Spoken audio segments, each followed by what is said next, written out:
Okay, data warehouse and data mart. Let's understand, are they the same? Are they different? What's the purpose or the objective of these things? So let's go to the first slide.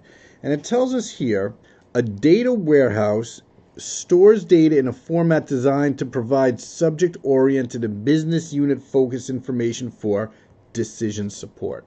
They don't really tell us much with that phrase other than we need to make some decisions based on that. So what we're going to do with a data warehouse, we're going to use what's called data mining. All right, data mining. And for data mining, the definition is what we're doing, we are going to analyze large amounts of diverse data. We're going to analyze large amounts of diverse data for trends, patterns, and relationships. So we're going to take data from one system, from multiple systems, huge amounts of data, dump it into one huge central repository or database known as a data warehouse. Then we're going to run very sophisticated software to perform data mining, to analyze this large, very diverse amount of data and see if we can discover any new trends, patterns, or relationships that we haven't seen before. Okay? All right, so you'll see this data is going to be uploaded from operational systems. You know, we talked about earlier that enterprise resource planning system running our whole organization. Well, guess what? That's great for our operations. But if we're going to analyze that data, that ERP is a live production system. People are working in it. They're entering new data on the fly as it's going. So what we're going to do is take a lot of that information and dump it into this new data warehouse to perform the analysis, the data mining. So data analysis will be separate from that transaction system. And that's that whole data mining that I just described to you. Okay? Then, once we create this huge data warehouse, we may have some users that just need smaller portions of it, and that will be the data mart, smaller portions of the overall data warehouse, and that will be dictated by the specific needs of different users within the organization. Okay? So, let's talk about this.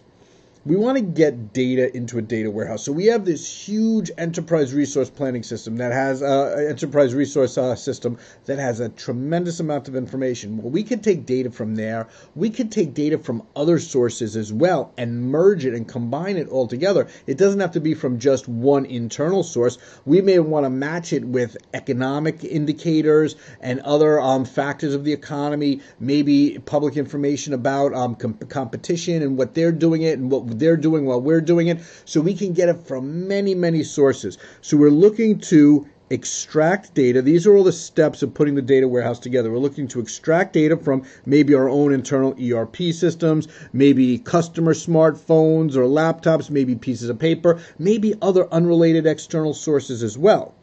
Now, when we get all this very large amount of diverse data, guess what? It's not going to be in the best shape. Meaning, well, we know our ERP systems, that data should be good. That should be clean. That should be normalized because we set it up. But as we get data from other sources, we may have to remove redundancy, make sure it's in some consistent format. And I used this word before. We have to make sure that we normalize the data. What we want to do with this is we want to confirm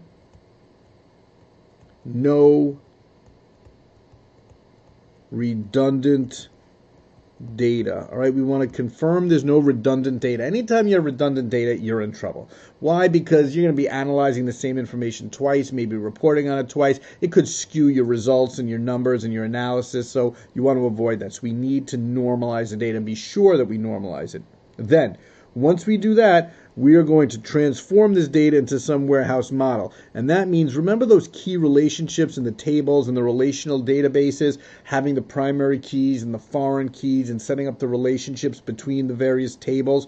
Well, we have to do that, make sure we have good naming systems so we understand what kind of data is in what tables and how is it related. So we need to have data dictionaries about this. So there's really a lot of planning that goes into these data warehouses. Then, once we're happy, once we're ready, we have the data warehouse structure. We have all the clean, normalized data. Now whoosh, we could push it up. Let's load that data into the data warehouse, make sure it's loaded, make sure we receive no errors as we do the upload.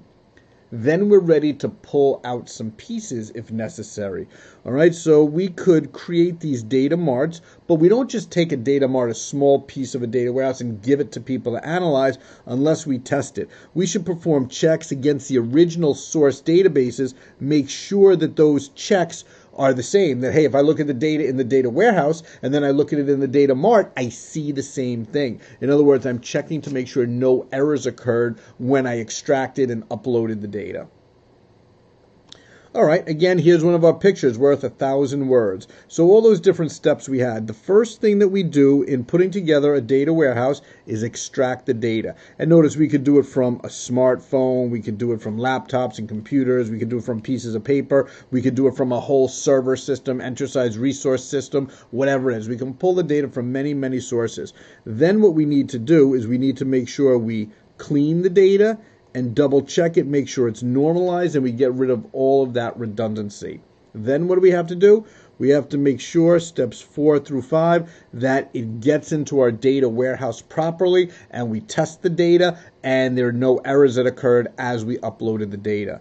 And then finally, we can now start to pull the pieces as necessary in these little data marts. Maybe I need one for the marketing team. Maybe I need it for the purchasing team. Maybe I need it for the sales team.